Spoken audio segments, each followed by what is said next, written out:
선포합니다. 오늘 10월 토요비전 새벽기도에 오신 모든 여러분, 오늘 우리 자녀를 위해서 또 기도하는 시간인데 여러분들의 가정이 복을 받기를 바랍니다.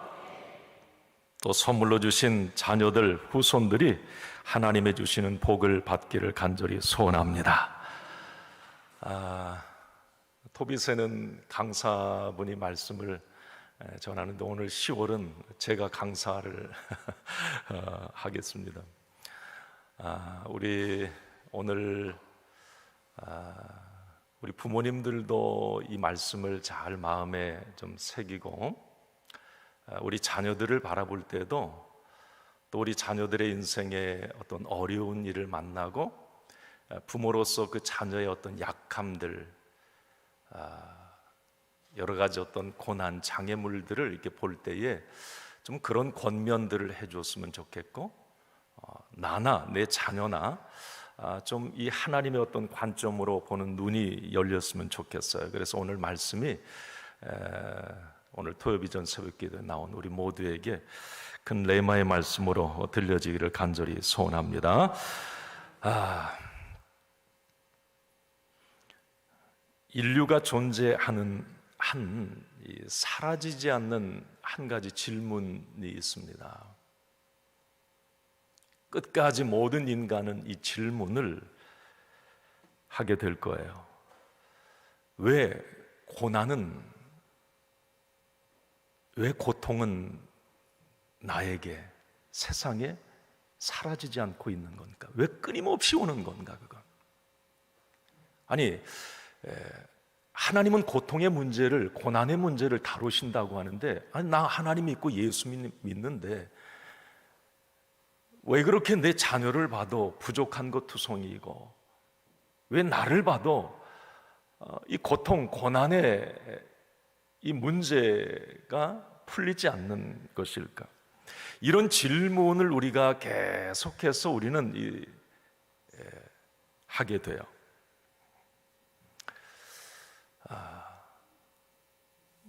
지금 전쟁의 어떤 상황들, 그 나라들을 보면서 왜 저 사람들은 저렇게 고통을 당해야 되는가? 저 사람들이 뭘 그렇게 죄를 지었고 뭘 그렇게 잘못했는가? 그런 어떤 고통, 고난의 문제를 나로 주관화시켰을 때 이 문제는 더 커집니다. 왜 내가 이런 고난을 당해야 되는가? 이런 어려움을 만나야 되는가? 답답할 때가 있고, 속상할 때가 있고, 억울할 때가 있고, 화가 치밀어 오를 때가 있을 거예요. 이 고통, 고난의 문제, 이 문제가 확실히 믿음으로 좀 풀리지 않으면 우리는 매 순간 원망하고 불평하고 왜라고 하는 이 질문으로 뭔가 믿음 생활하면서도 이 고난, 고통의 문제 때문에 낙심하고 그것 때문에 좌절하고 이런 과정을 겪을 수밖에 없는 거죠. 이게 좀 풀려야 되는 거예요. 여러분 시중에 고난, 고통의 문제에 관한 책들이 너무 많아요. 그러나 좀 이런 부분을 우리가 믿음의 관점에서 좀 풀어보면 그래도 참 은혜가 되고, 그래도 고통과 고난의 어떤 문제를 내가 만났을 때에 뭔가 그 부분을 돌파하고 넘어설 수 있지 않을까, 이런 생각을 갖고 오늘 이 토빗의 이 말씀을 함께 나누길 원해요. 오늘 요한복음 9장 말씀에 보면 날 때부터 앞을 못 보는 맹인, 이 소경 이야기가 나옵니다. 9장에 계속 그 이야기예요. 날 때부터 앞을 못 봤다. 이 비참한 인생입니다. 그 자신은 자신을 어떻게 생각했을까요? 왜 나는 부모를 잘못 만난 건가? 아니, 왜 나에게는 이 앞을 못 보는 이런 이 고난, 고통이 나에게 왜 이게 왔는가? 급기야는 이제 제자들이 예수님께 그 맹인, 지나가다가 그 맹인을 보면서 제자들이 예수님께 질문을 던져요. 왜 이 사람은 소경으로 태어나서 고난을 당해야 됩니까? 제자들도 그 맹인의 어떤 고통, 고난을 예수님께 질문으로 묻습니다. 왜 이 고난, 왜 이런 어려움, 왜 이 고통을 당해야만 하는 거냐고. 소경 자신도 그런 질문을 던졌겠지만 주변에서도 그런 질문을 던져요. 자, 그러면 성경은 우리가 이 고난의 문제를, 이 고난의 종류를 세 가지로 이 베드로 사도가 이걸 통찰력 있게 보고 있어요. 우리가 인생에서 만나는 고난은 세 가지 부류에 거의 좀 해당된다, 이렇게 얘기를 하는데, 베드로전서 2장 19절에서 20절 말씀을 한번 같이 읽습니다. 시작. 부당하게 고난을 받아도 하나님을 생각함으로 슬픔을 참으면 이는 아름다우나 죄가 있어 매를 맞고 참으면 무슨 칭찬이 있으리요? 그러나 선을 행함으로 고난을 받고 참으면 이는 하나님 앞에 아름다우니라. 자, 이 19절을 한번 좀 보여주세요. 이 베드로가 고난을 세 가지로 얘기하는데 한번 여러분 생각해 보세요. 첫 번째는 부당하게 당하는 고난이 있다고 얘기를 합니다. 이건 참 억울한 일이에요. 내가 뭘 잘못한 게 없는데 당하는 고난, 이건 원인이 없어서 뭔가 참 늘 속상하고 그런 이 고난인 거예요. 두 번째는 어떤 20절 한번 보여줘 보세요. 20절.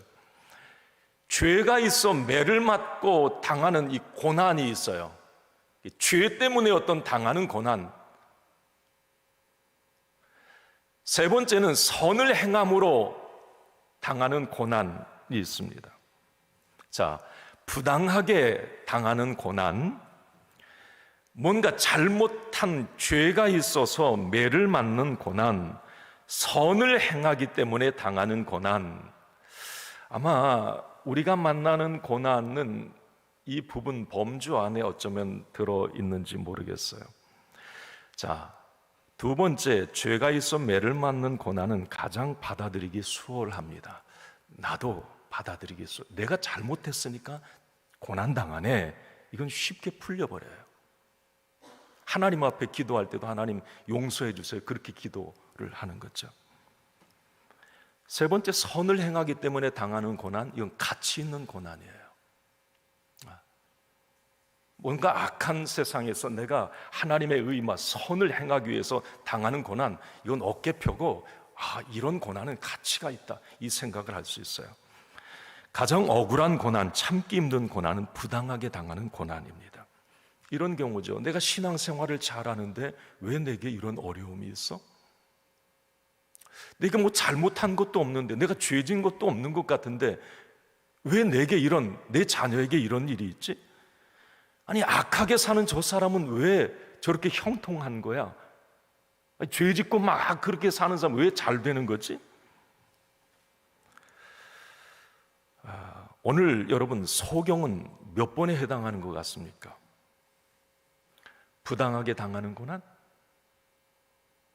죄가 있어서 매를 맞는 고난? 세 번째는 아닌 것 같아요. 뭐 나면서부터 소경이었으니까 선을 행하다 고난 당하는 건 아닌 것 같고. 자, 오늘 제자들은 이렇게 질문을 해요. 2절을 한번 좀 보여주세요. 오늘 2절 시작. 제자들이 물어 이르되 라삐여, 이 사람이 맹인으로 난 것이 누구의 죄로 인함이니까? 자기이니까? 그의 부모이니까?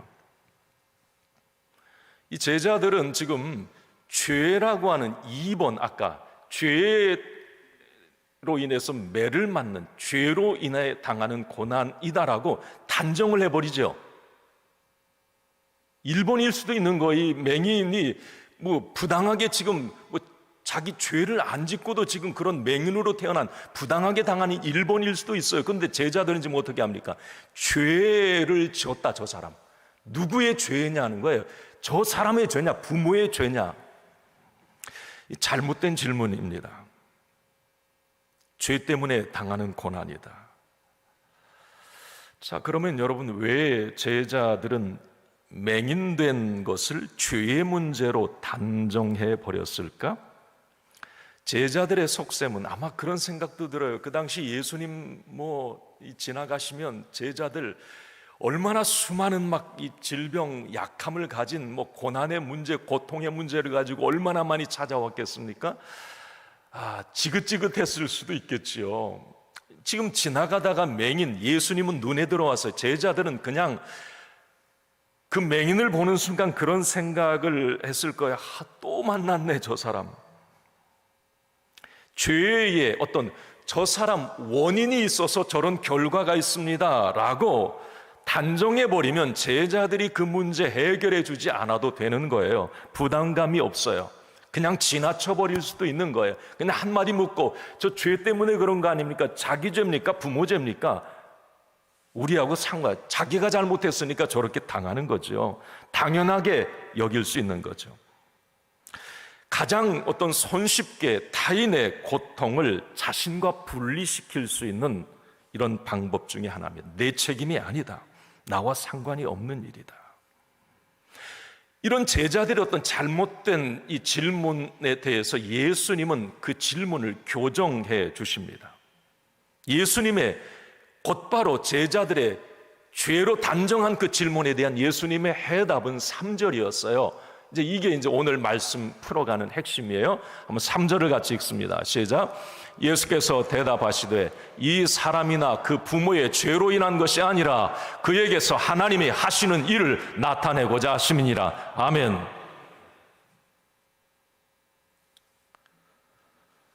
죄 때문이 아니다. 저 소경을 통해서 하나님이 뭔가 하시고 싶어하는 일이 있다.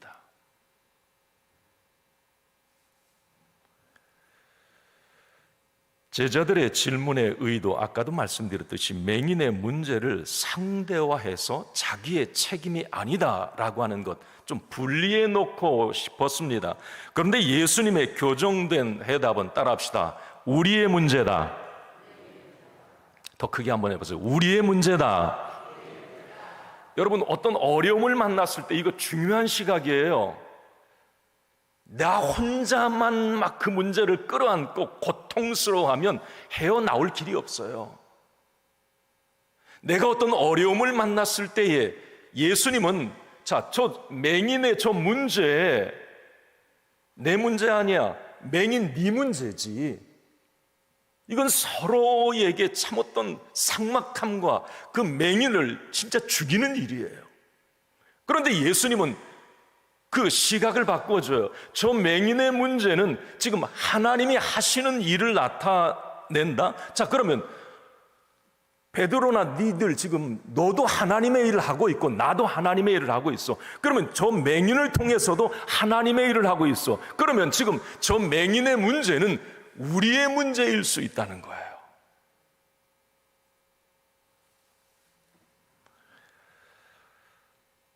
여러분, 이게 그리스도인의 중요한 시각이어야 하는데,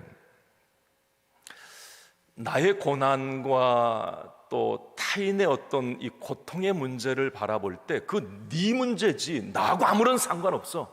여러분, 우리가 공동체 안에서도 마찬가지예요. 누가 어떤 집사님, 권사님이, 장로님이 뭔가 아프고 저 가정이 힘들어할 때 네 문제지 뭘, 나하고 아무런 상관없어. 여러분, 이건 믿음의 공동체가 아닌 거예요. 너의 지금 그 고통이 나의 고통이야. 힘내, 내가 있어, 내가 기도해 줄게. 이걸 우리의 문제로 끌어안을 때에 이게 우리 그리스도인의 시각. 저 맹인의 문제 나하고 상관없는 문제 아니라는 거죠.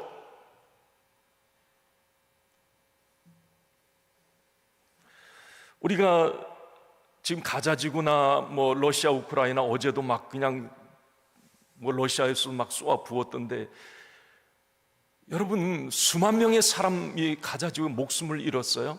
아니 그 나라의 문제 나하고 무슨 상관인데? 나하고 아무런 관계 없잖아요. 그렇지만 성경은, 하나님은 그 문제를 우리의 문제로 끌어안고 함께 중보기도 하며 함께 아파하며 나의 아픔처럼 여기라는 겁니다. 그 고통의 문제, 그렇다면 만약에 내가 그런 고통을 당했을 때 누군가 나의 고통을 아파하고 우리의 문제로 끌어안고 기도해 준다면, 여러분, 우리는 이 고통의 문제에서 조금은 수월하게 그 고통을 넘어설 수 있고 그 고난 중에서도 힘을 얻고 다시 일어설 수가 있는 거죠. 여러분, 우리 믿음의 사람은 시각이 조금은 바뀌어야 되는 거예요. 자꾸 너의 문제야, 나하고 상관없어, 이건 아니죠. 우리가 직장 생활을 하면서도 어떤 사회에서도 마찬가지예요.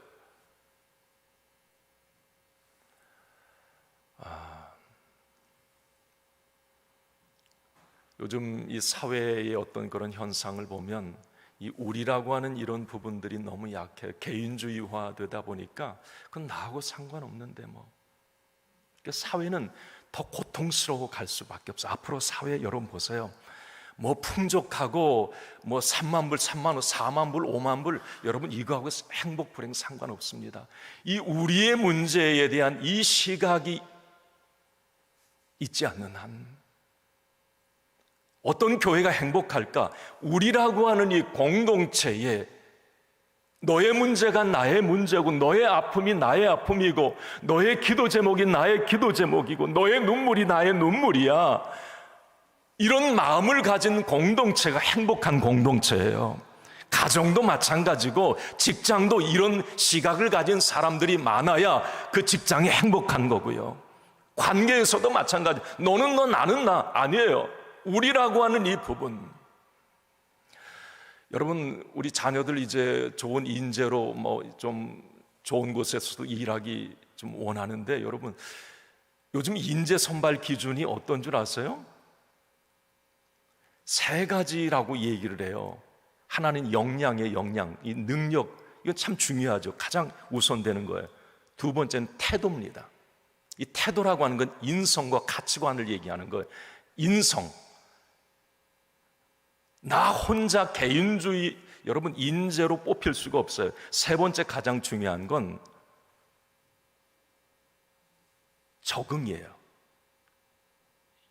영어로 fit, 잘 맞아 들어가는 거예요. 그 공동체에 뭔가 잘 융화되어 가고 녹아 들어가는, 저 사람의 아픔을 나의 아픔으로 생각하고 이 공동체의 어떤 아픔을 나의 아픔으로, 이 약점을 나의 약점으로 끌어안을 수 있는 이 fit, 적합성, 적응.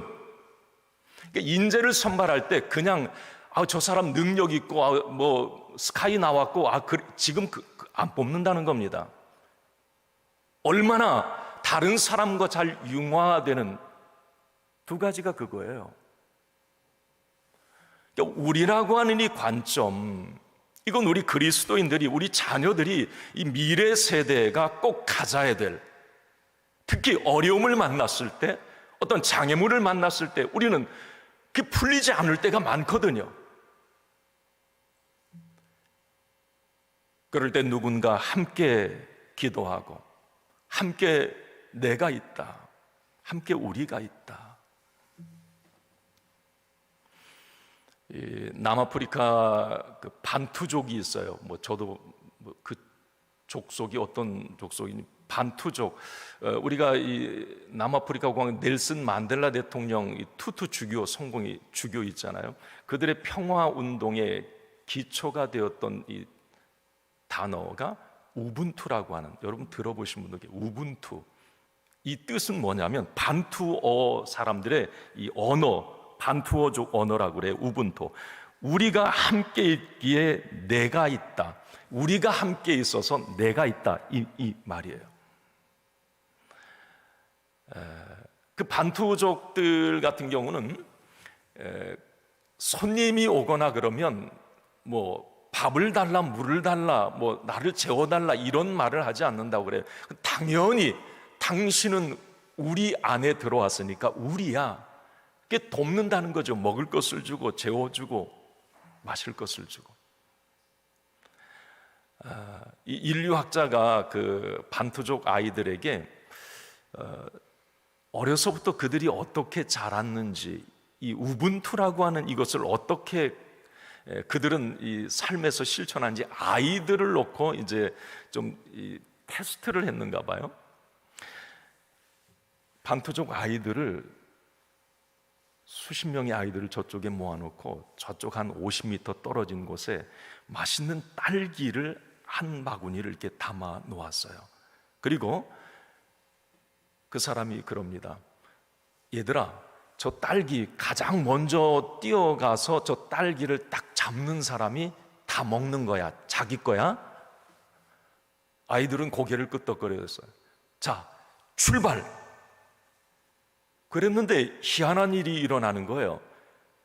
누구 하나 뛰어나가질 않고 아이들이 손을 다 똑같이 시키지도 않았는데 손을 똑같이 맞잡더니 같이 걸어가는 거예요. 같이. 그래서 그 딸기 앞에 같이 도착해서 그 딸기를 나눠 먹더라는 거예요. 그래서 이 인류학자가 야, 참 신기하다. 요즘 아이들 저런 아이들이 아닌데 왜? 그래서 물어봤어요. 그 잘 달리게 생긴 그 큰 그 아이에게, 아니 너 잘 뛸 수 있는데 왜 팍 뛰어가지? 왜 손을 잡고 같이 간 거야? 그때 그 아이가 한 말이, 나만 기쁘면 다른 친구들은 슬프잖아요. 우리는 서로 우분투니까요. 우리는 서로 하나니까요. 우리니까요. 여러분, 이 우분투라고 하는 이것은 성경에서 계속 강조하는 거예요. 예수님도 계속 너는 내 아들이고 너는 나와 하나고 너 힘들어하는데 힘내. 내가 있어. 우분투. 이 시각을 우리 자녀들이 가져야 되고요. 나만 잘 되면 돼. 나만 그냥 뭐 잘나면 되지. 나만 능력 있으면 돼. 앞으로 살아남을 수가 없어요. 뭔가 교회 안에서도 세상에서도 이 우분투에 우리라고 하는 우리의 문제다. 이게 큰 사람인 거예요. 이게 진짜 믿음의 사람인 거예요. 내 문제에만 집착하는 것이 아니라 우리의 시야가 좀 넓어져야 하는 거죠. 네. 우리 아이들의 눈높이가 좀 나만 보는 눈높이가 아니라 먼 사회를 보고 세상을 보고 세계를 보고 그들의 어떤 문제와 그들의 아픔을 나의 아픔으로 끌어안을 수 있는 이 품넓은 사람, 이 사람이 진짜 행복한 사람인 거예요. 네. 이 사람이 진짜 지도자인 거죠. 하나님의 사람인 거죠. 오늘 예수님은 제자들, 앞으로 세계 선교를 위해서 일해야 될 제자들, 그들의 눈을 바꿔주는 거예요. 우리의 문제, 항상 우리라고 하는 이 시각을 갖고 나가지 않으면 복음은 더 실천적이 될 수가 없어요. 네.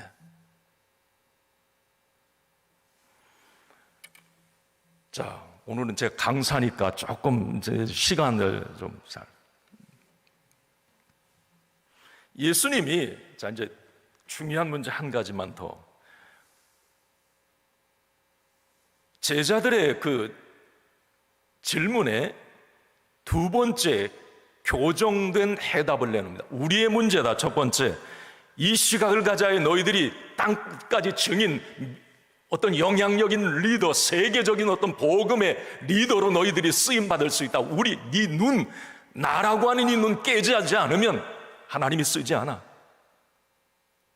축복하시지 않아.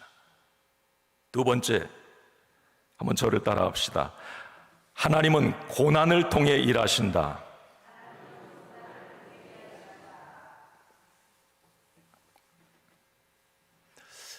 이 얘기 많이 들으셨죠?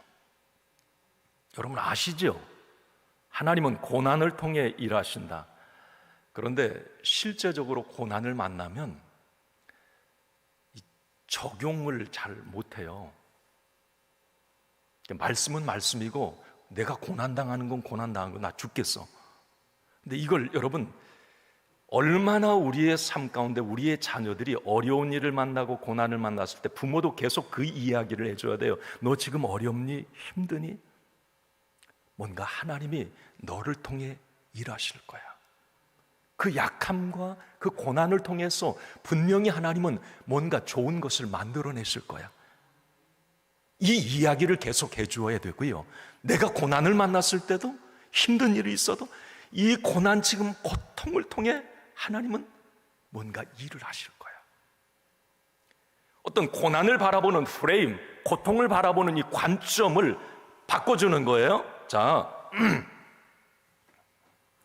그런 생각이 들어요. 인생의 어떤 참된 가치가 어디에 있을까? 행복과 불행, 장애가 있고 없고, 문제 있고 없고, 고난, 약함이 있고 없고에 따라서 결정되지는 않습니다. 그러잖아요. 세상을 보면 멀쩡한 사지를 가지고 악하게 사는 사람이 있고요, 장애를 가졌어도 뭔가 선하게 사는 사람이 있고요, 세상에 불을 다 가졌어도 죄 짓고 사는 사람이 있고, 가난해도 뭔가 의롭게 정말 선하게 사는 사람이 있어요. 그러니까 있고 없고의 어떤 그게 인생의 가치를 결정하지는 않는다는 겁니다. 중요한 것은, 자, 오늘 이걸 복음적으로 갖다 해석해 보면, 나의 약함과 문제, 고난, 고통을 통해서 하나님이 일하신다고 하는 이 확신은 우리가 이 세상을 살아가는 데 있어서 너무 중요한 믿음이라고 하는 사실이죠. 오늘 본문의 맹인, 자, 맹인의 그 약함과 장애, 예수님은 그 맹인의 생각을 교정해 주신 거예요. 아까 뭐라고 말씀하세요? 지금 너의 그 약함, 고통을 통해서 하나님이 일하신다라고. 맹인은 그 생각을 했을 거예요. 누구 죄 때문에, 누가 잘못했는데 왜 내가 이런 고통을 당해야 되는데? 하나님은 그의 시각을, 그렇게 원망과 불평하다 분노로 인생 마칠 그 인생에 하나님은 메시지를 던져주시는 거죠. 너의 그 고난을 통해 하나님이 일하신다. 그 이야기를 들었을 때 여러분, 이 맹인은 눈 안 떴어도, 실로암 못에 가서 눈 뜨기 전에 아마 뭔가 생각에 막 혁명이 일어났을 거예요. 아니, 나의 지금 눈 못 뜨고 앞 못 보는 이것이 내 문제인 줄 알고 이것 때문에 이게 풀리지가 않았는데 하나님이 그 약함을 통해 일하실 거야.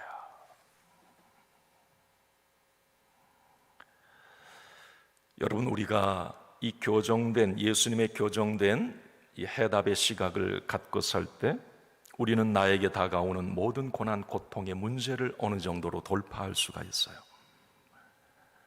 그리고 실제로 하나님은 우리의 연약함, 고통의 문제를 그 앞으로 갖고 나갈 때에 그것을 유익으로, 선으로 바꾸어 주실 수 있습니다.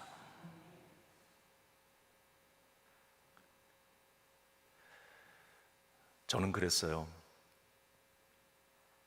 하나님,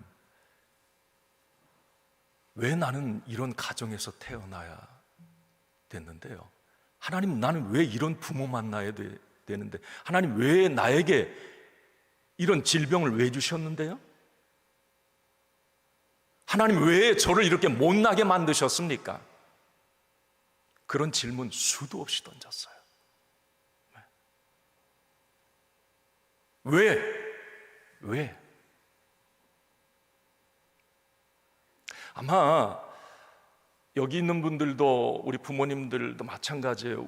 똑같은 질문만. 왜 내가 이런 어려움을 당해야 되고, 왜 내 가정에 이 문제가 왜 있어야 되고, 왜 내 자녀에게는 이런 일이 있어야 되고, 왜 그런데요?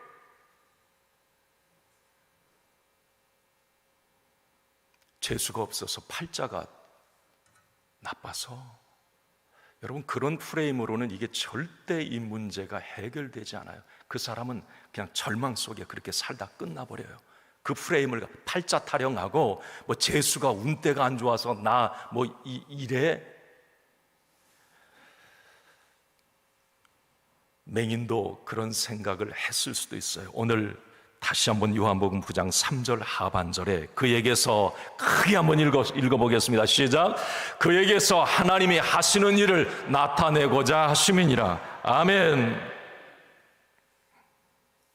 실질적으로 여러분, 오늘 4절 이후에 이 맹인의, 여러분, 그의 이 생각의 혁명이 일어난 게 분명해요.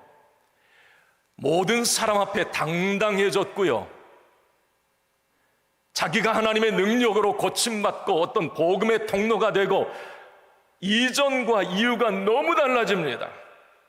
이전에 어떤 자기 프레임에 쌓여서 왜 나만 왜 내가 이런 고통을 당해야 되는데, 이런 생각으로 원망 불평의 인생을 살아온 그가 하나님께서 교정된 해답 진리를 통해서, 그 약함을 통해서, 너의 소경 안 못 보는 그것을 통해서 하나님이 뭔가 일을 하고 계셔.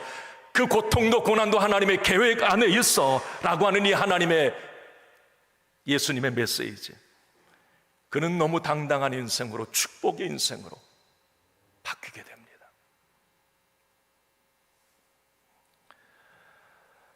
저는 우리 자신뿐만이 아니라 우리 모두가 뭔가 이 하나님의 고난을 바라보고, 나의 어떤 장애를 바라보고, 약점을 바라보고, 왜 이런 실패, 결혼의 실패, 자녀의 없음, 여러 가지, 취업의 실패, 사업이 실패하고, 왜 나만이라고 하는 이 어떤 질문에 대해서 우리 믿음의 사람은 살아계신 하나님, 역사의 주관자, 생사복의 주관자가 되신 하나님이 그 약함을 통해서, 그 실패를 통해서, 없음 무를 통해서 뭔가 새로운 창조의 역사, 하나님의 아름답고 놀라운 일을 펼쳐가실 것이라고 하는 이 믿음의 확신이 저와 여러분들에게 꼭 필요한 것입니다. 할렐루야. 그 이야기 자녀에게 많이 해주셔야 돼요. 요즘 자녀들 얼마나 살기 팍팍한 줄 아세요? 초등학생도 그래요. 힘들어할 때 하나님이 너를 통해 일하셔. 지금 너 어렵지? 하나님이 너를 향한 계획이 있어. 그렇게 끝나지 않아. 그렇게 그것으로 끝나지 않아. 이 맹인은 이제 이 4절 이후에 보면 안식일에 이 일을 했다고 유대 종교 지도자들이 그 맹인 엄마까지 잡아다가 앞에 세워놓고 너 어떻게 된 거야? 예수님이 이렇게 하셨다. 거침없이 말을 해요. 이렇게 당당한 인생 아니었어요.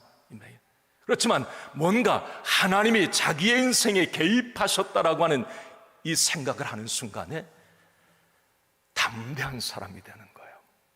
네. 꿈을 말하고 희망을 말하고, 아니 어떻게 저렇게 달라졌을까? 하나님이 개입하신 거죠. 아멘입니까? 하나님이 개입하신 거예요. 여러분, 인생은 아까도 말씀드린 내가 좀 가졌고 덜 가졌고 많이 배웠고 그게 행복 불행 아니에요. 내가 어떤 관점을 가지고 사느냐가 이게 행복 불행을 좌우해 버려요. 여러분, 네. 행복해야 되잖아요. 우리 자녀들이 행복해야 되잖아요. 좀 어려움이 있어도 행복해야 되잖아요. 그거 이겨내야 되잖아요. 하나님의 관점이 필요한 거예요.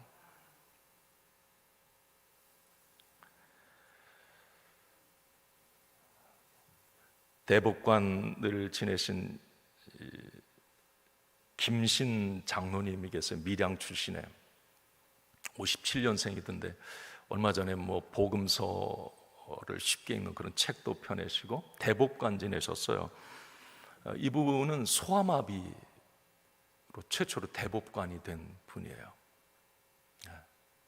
얼마 전에 이제 몇 년 전에 대법관 은퇴를 했지만, 이분이 이제 간증해서 그런 얘기를 해요. 자기가 어려서 소아마비를 알면서 그렇게 국민학교 이렇게 늘 희망이 없는 거예요. 오늘 맹인처럼 소아마비가, 여러분 그 당시 옛날에 더더욱 그랬잖아요. 자포자기, 원망. 그런데 이분이 희망의 이 빛을 보게 된 게 뭐냐면 장애인 판사 임용이라고 하는 이 기사를 보게 됩니다. 장애인도 판사가 될 수 있다. 근데 소아마비 정도까지, 나중에 몇 번 탈락을 하죠. 소아마비는 이건 모두 좀 다른 적당한 장애를 가지면 판사 임용이 돼. 소아마비니까 몇 번 탈락을. 결국은 이제 판사가 되고 대법관까지 되지만, 어쨌든 장애인 판사 임용이라고 하는 이 기사를 보면서 소망이 생겨요. 그렇지만 늘 자신이 불행하다고 하는 생각에는 변화가 없었다고 합니다. 대학교 3학년 때, 그분의 간증 책에 보면 대학교 3학년 때 예수를 만나게 되는데, 이게 복음을 접하고 교회를 나가기 시작해요. 그런데 그가 한 말이에요.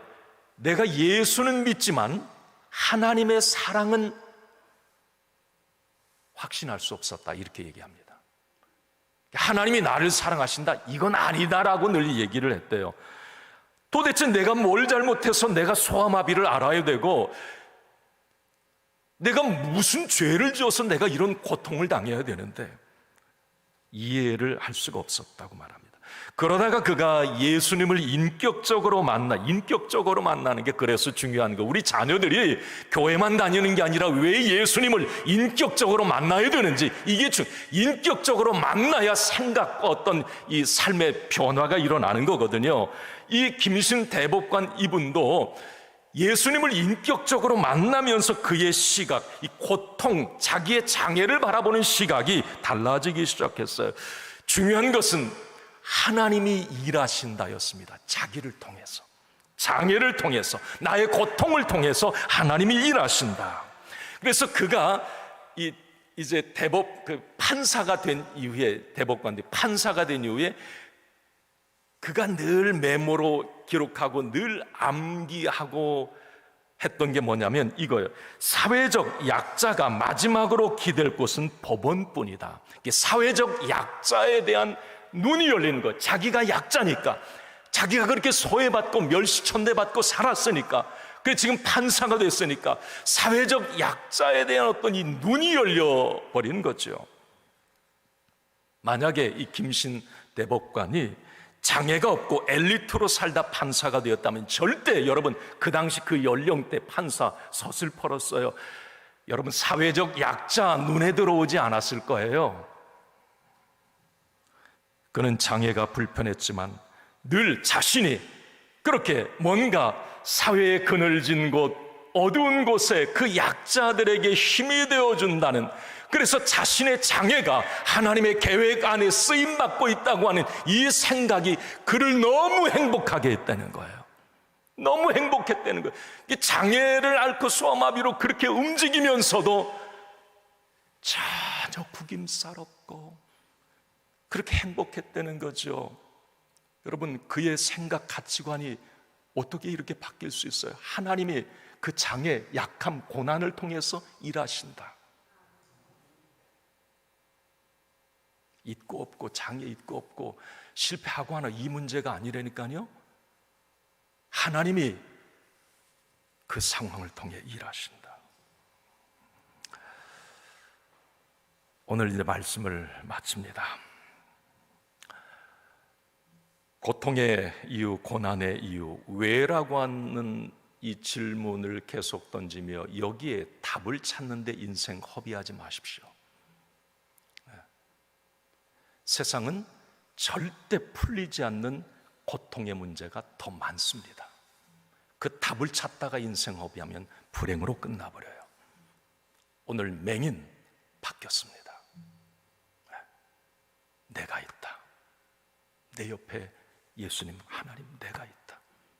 고통당하는 내 옆에 우리 집사님이 계시고 가족이 있고, 너 혼자 아니야. 너 혼자 아니야. 내가 있다. 내가 기도해 줄게. 그리고 너의 고난을 통해, 그 아픔을 통해 우리 주님이 일하실 거야. 너의 고통도, 지금 그 힘든 것도 주님의 계획 안에 있어. 우리 이 시간 함께 찬양합시다.